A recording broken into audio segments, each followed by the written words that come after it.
Hello and welcome back to Crew 42's coverage of the Michigan Professional State Championships held at Hammond Hills Disc Golf Course. This is the July 4th weekend. Is our MPO Lead Card coverage for round 2. Is our back 9 coverage right now. On the commentator's mic with me, I have Mr. Sam Smigiel. How you doing? I'm doing great, Zach. We are halfway through your leader, GT Hancock. I believe is bogey free still. He's been playing a really solid tournament so far. Just getting himself in position and, got a 6-stroke lead on the rest of the card. Yeah, he's looking to extend the lead as much as possible.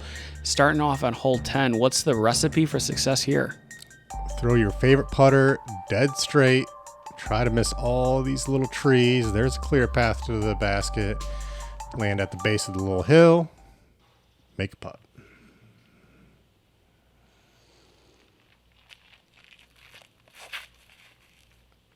This looks low. It's got to skip. Yeah, it's half of it.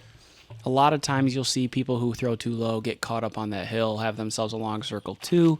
We saw that with Marweed in round 1. Parker struggled with this hole yesterday. He's going to miss the fairway again today.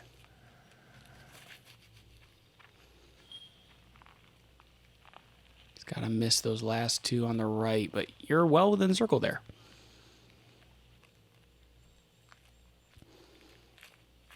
Joe struggled on the last 3 holes on that front 9 there.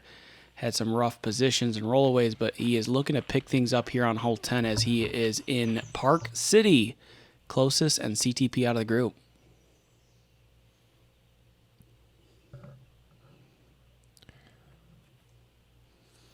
Looks like Parker's giving himself a little bit of a run, and he'll have about 20 feet for his par. He's got a pretty aggressive run, everything attitude, it feels like. Ooh.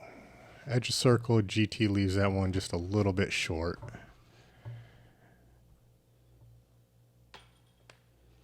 And you do as well. Talk for a moment here. You have kind of a little dip between you and the basket. So you're really standing almost basket high, but it almost looks like you're putting downhill on an anthill. Like Sure. What elements there are you kind of trying to keep straight in your head so that you're giving yourself at least a decent chance of getting the putt to go in? You try not to think about the valley. Just is the basket higher level or lower than I'm at, and try to throw that putt. And that's exactly how I feel about my putt, GT. Wish we could have it back. Hole 11, 444 feet. Par 3 here. Tee shot's really the trickiest part here, where you need to carry it over this hill and down into a protected green. There's a small little hallway to get into. There is OB at a fence in the back of that green there, but you're right around circle's edge if you landed at that fence. Saw Parker last round actually just pure the gap, find himself tucked between that fence and the tree. Although I imagine not many players are like puring that gap often. No, but it is basically pick your favorite overstable driver and throw it flat, let it hyzer. Try to kind of kiss the top of the hill to slow it down. Like this does not get a skip. About 20 feet to the left, and that was going to be parked. You can hear GT in the background too. That's what he's trying to do. He's trying to kiss it off the top of the hill. Parker is more trying to like push it into the hill, which puts the back of the green in play. But I mean, he's just puring this gap, and he needs to watch out. There's an OB line back there. Yeah, looks like he's going to dry up a little short of that. Skipped right under the basket. Yeah, I don't typically see a lot of people take that line. I see most people trying to just touch the top of the hill. But he's giving himself a look. Here's you. Nice hyzer coming into the green. Little inside. Popping back out of the shrubbery, though. He might have a putt from there. Yeah, kind of like that. Left it a little bit short, so it'll be a challenging putt from there. Joe had his leak right off the tee, so he's got this approach left, which is a tricky approach. It's blind to the basket. Yeah, it was an excellent touch. Yeah, it does require quite a bit of touch in order to keep it from sailing down that hill. Props to GT for running that. He's got the lead by quite a bit, and still gives it a go. You can see I've got absolutely nothing here. From the camera angle, it looks like I can step out to the left, but I cannot. I had to find that angle. Let's be real here. I throw probably the shortest throw in Crew 42 history right there. I actually want to go back and try to find out if that's true or not. Oh my goodness, I don't know. 4.5 feet. That's the standard. That's the standard. Parker really in a rough situation. I mean, just peers through everything. And the stuff that's cleared out back there. I mean, if it hadn't been cleared out, he'd have had no putt anyway. He'd have penetrated into those bushes. So he at least with that cleanup, has some kind of an opportunity, but a tough break for him. And we're going to have some tap-ins for par here to wrap up this hole. No one able to take advantage there on hole 11. Looks like Joe's showing something the GT on his disc there. Yeah, I think that's his Mario glitch. Oh, very Mario cool. riding a turtle. Oh, that's cool. Hole 12 now, 488 feet. One of my favorite holes on this course. Your first shot is a pretty standard, I'd say, stock hyzer. Trying to get around this corner and into the landing zone, which is that sunny patch we see that we're passing by right now. Drone's taking the inside gap here. From there, you have a forehand option, most likely. You can throw backhand, turnover, depending on your preference, and trying to get into this tucked-in green and basket behind the scenic tree. Yeah, the first shot here is pretty simple. Just throw an overstable disc, kind of flat, maybe a little hyzer, and don't hit the trees on the back wall, which Joe is hitting a little bit. And sometimes you can find something from there. Hole 10 played as the second easiest, 11 the second hardest, according to par, and now 12 is right in the middle of the pack. Gives our players a chance to... I really like that. Yeah, it gives them a chance to try to get back on the birdie train here as we head into this kind of par 4 stretch. You can see GT didn't push his drive too far, so he's going to have option to throw that backhand or forehand, whatever his preference is. Parker doing the same if it sits. Yeah, that'll curl up fine. What are you throwing here, Sam? Throwing a spell. Went with my really overstable one. Tried to get it far left, and I accomplished that in spades. Just a little too early. So this is like the inside the drone inside gap. There is some options here. You can try to do a little forehand flex. You can try to throw a roller as well. And I thought this throw was absolutely pured. That felt so good. Came in on a great angle and just caught the last tree.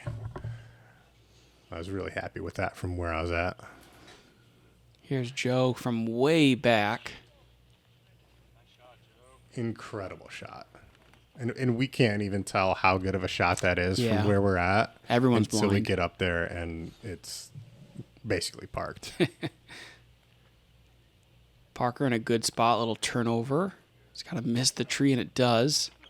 And he'll also be right next to the basket for his birdie look. Yeah, just how you draw the hole up.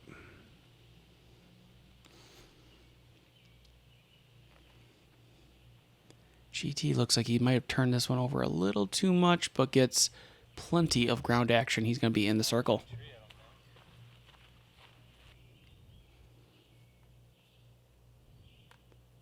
Your approach from probably 150 out? I'm a little inside that. I'm probably like 110 maybe. Okay. Little downhill gives you a chance to run it. Tough to keep a disc on that angle that long, though. It is. I don't have that Gannon Burr jump putt range. Man, he can keep it on a rope. An excellent birdie from Joe from where he was at. That's you don't expect one from landing over there. Couple birdie tap-ins. We're going to have a par come from you as well. As I mentioned, hole 12 plays closer to the middle of the pack of difficulty, slightly on the more difficult side. And that's going to transition us over to hole 13, which is playing in the middle of the pack, but slightly on the easier side. It feels like players are really starting to figure out how to handle this green. Tee shot on this one, again, isn't the most difficult part. You're just throwing a stock hyzer around the corner, just trying to get into the mouth of this gap.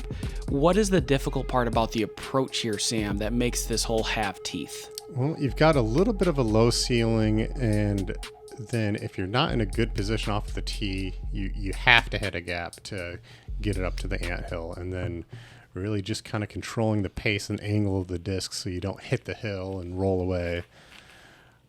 Really, you're just trying to get as close to that hill as you can without hitting it and rolling away, basically. Yeah. I think landing towards the bottom of the hill and then skipping up the hill or just staying at the bottom of the hill is really ideal. GT does not appear to like this shot as it is leaking left of the fairway. But it's going to be fine. It was short enough where he's still going to have an angle. He'll have a flex forehand at the basket. And this is low. And that's the danger with going low. You can get a little more distance, but that bush comes into play.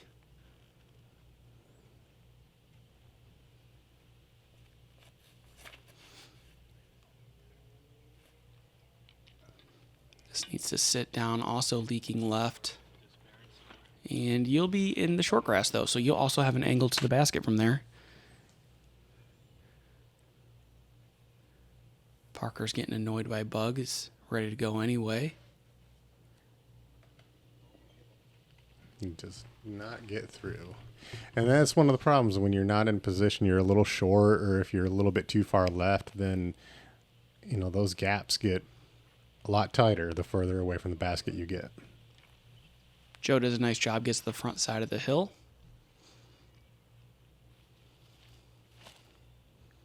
Uh-oh. Looks overturned, but he sneaks through. He will be 20 feet to the basket there, straight uphill.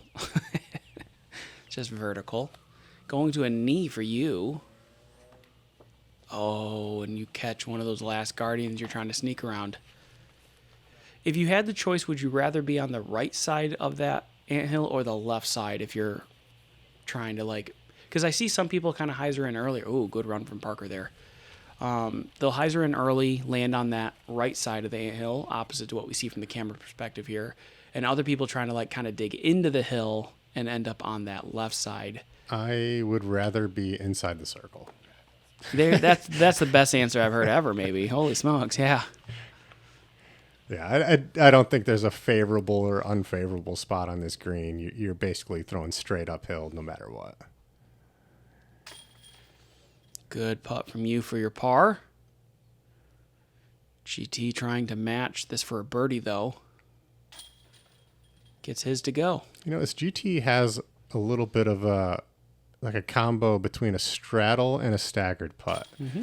It's an interesting setup that he has, but it's working really well for him. I think he was talking about last year making some tweaks to how he was standing, and has just a lot of players would put one foot towards the basket and one foot kind of bracing but perpendicular, and now he has both feet pointed towards the basket, and he says that's helped him kind of dial in his range there a little bit. So but it definitely gives that kind of straddle look to it when he's lining up to a putt.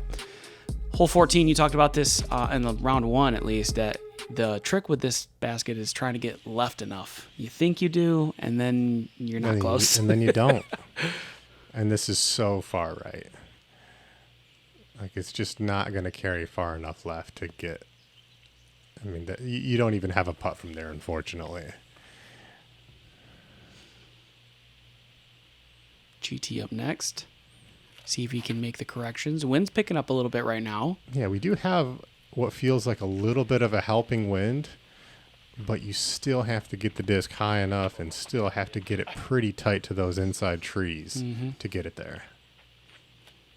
This hole was a topic of a lot of conversation. And then I think that one, if it was a little higher, would have been good. Could have got that assist right. Mm-hmm. But, a lot of pros kept talking about maybe you need to throw it higher. Maybe you need to throw it more inside.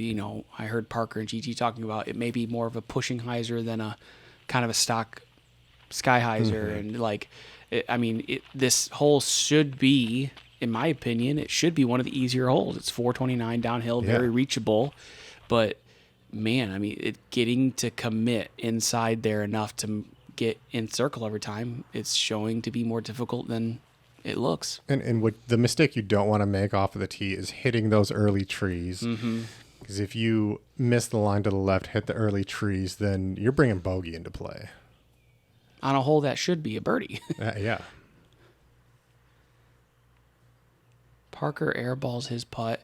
Wasn't happy with the effort. Here's you from circle 2. Bang. How'd that feel? That feels good. After a couple of missed holes there, give myself a nice putt. Hole average 2.86, so just a little under par here as we see GT also not get his putt in the air enough to go in with 25% birdies and 12% bogeys. So not a lot of bogeys on the field, but more than I would have anticipated. Yeah, I think a lot of those bogeys are going to come from people up where, Parker was and missed the putt Long. and then missed the 25-foot comebacker. Because where you see GT, he's a couple feet below that basket position. Sure. You have to putt up at the basket. Camera kind of gives you a false sense of level there. And we're going to move over to hole 15 now, 385 feet. There's an iron canopy you have to somehow push through if you're lucky.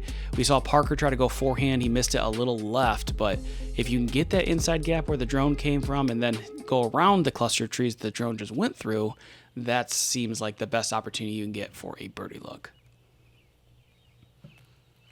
Yeah, you really want to get the nose angle right on this, and you can see I'm just a little bit nose up. Hit the line I wanted, but obviously too high. What's the worst case disaster in throwing too high or too low? Or like if you throw, what's the big mistake that you can't afford to have throwing off this tee? I've seen people throw that forehand into the bush right to the left of the basket there.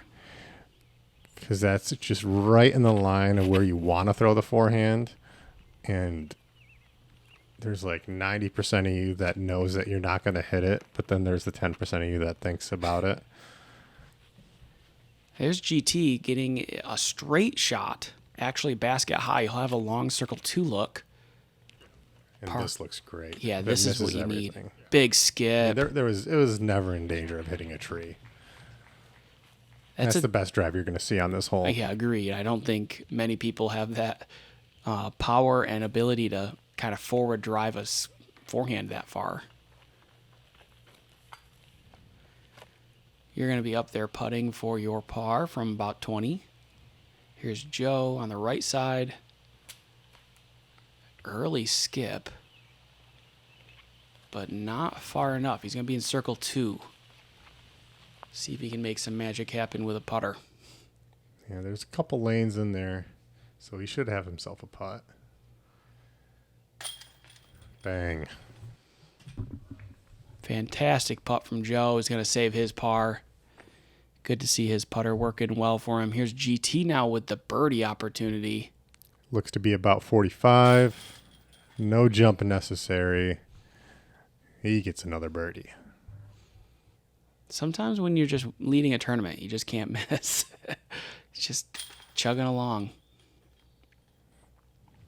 Good par save from you. And Parker rewarded with an easy birdie here on hole 15. A hole that did not have many birdies. And thanks to these gentlemen, way more birdies than I thought. There's 12 birdies on the day. Wow. I did not. I was looking at the wrong stat for a second there. That's surprising. 24% birdies on the field. We're going to move over to hole 16 now, 347. Left gap or right gap for you, Sam? I think most players are going to go right gap. Throw your favorite fairway driver, something pretty flat, and you've got a backstop. There's a little bit of a slope behind the green, so you can throw it kind of as hard as you want, and you're not going to get any closer than that. I don't think the CTP flag will fit there. No. Parker trying to follow the exact same line. Looks right. wide, but he gets through everything. Go in. Almost goes in. Wow. They tease me so much. Great shot from him. Can we make it 3 in a row?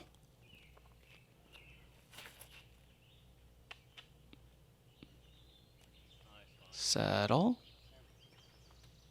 Yeah, in circle putt there. Your disco's a little more stable than the other ones. Are you worried about wind there, or you just want to make sure you just hit that gap and let it swing left? I think I just put it on a little bit more hyzer than everybody else. Most of the guys were throwing it pretty flat, and I just released mine on a little bit of hyzer. I felt some wind, or I thought I felt some wind anyways, and Sure. so threw something. I mean, you just did on hole 15. We hyzer. could see the wind whipping on hole 15 and 14, so Exactly. it's And not in your head. With all these hills, you never quite know how much wind there is. So I'd rather throw something a little bit more stable. And 25-foot putt. Yeah, still walk away with a birdie. Parker to get his birdie does so nicely. Hole 16 played on the easier side, 6th easiest hole for the round. Joe, the lone par, and we're going to see GT not mark his putter because I don't think he can. No.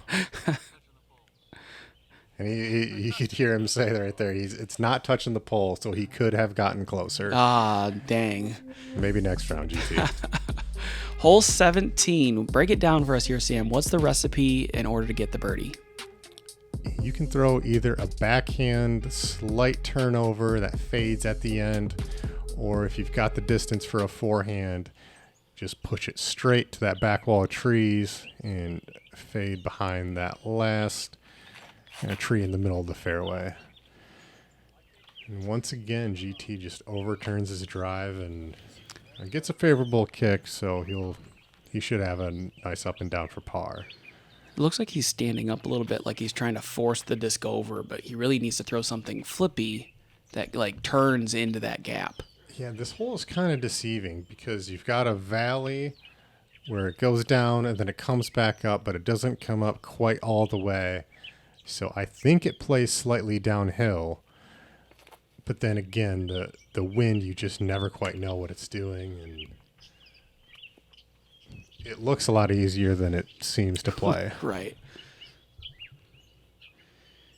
Especially as the trees start growing in year after year, it gets a little tighter and a little tighter. This year, I was kind of out there earlier in the week trying to take a look with drone footage and stuff. And I mean, this is the first time I walked on that pad and thought to myself, wow, this has really started like noticeably pinching. So over the next 4 years, it'll be interesting to see if they continue to let that happen or if it gets trimmed at any point. But I remember when this course first went in, you could actually throw a big hyzer around those trees on the right-hand side. Right, yeah. And that is so far out of play. Uh-oh. Ooh. Thought he was going to square that tree for a second there. You can see he thought the same thing too. That little smile.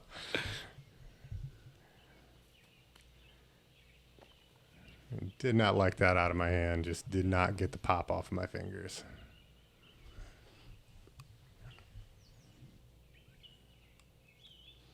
Parker from range and just off the band. And his round has felt so close to just being, amazing. He's just been off a little bit here, unlucky there, and just hasn't been able to piece together the round that he's really been wanting. But so close.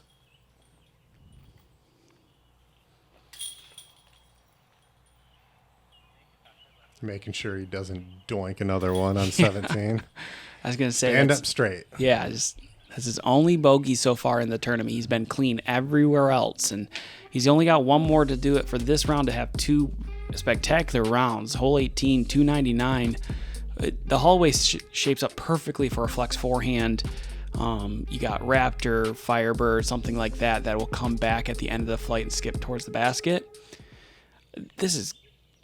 I'm positive you all with elite forehands are thinking this has got to be a birdie, right?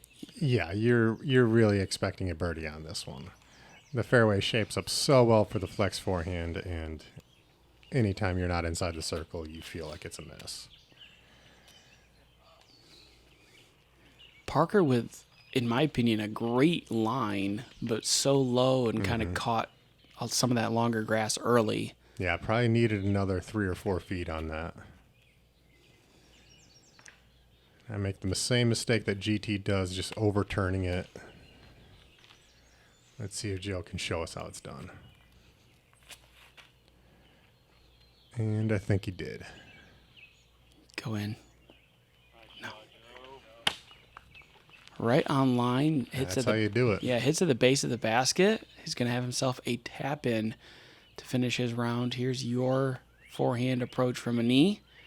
A little long, but a doable putt. Oh, you have a couple things in front of you, actually. Yeah, there's a little bit of a challenge on this green. I still don't understand why he did this.